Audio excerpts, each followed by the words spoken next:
আর যারা দেশের বাইরে আছেন তাদের ব্যাপারে আমাদের যে সকল দেশের সাথে চুক্তি আছে সেই সকল দেশের চুক্তি অনুযায়ী তাদেরকে ফিরিয়ে আনার জন্য আমরা সরকারকে মূলত এই দায়িত্ব সরকারের।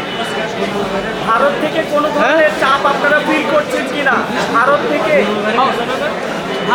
কোনো রাজনৈতিক চাপ আপনারা ফিল করছেন কি? কোনো ধরনের চাপ আসছে কিনা? ভারতের কার্যক্রমে আমরা সাহস পাচ্ছি, কারণ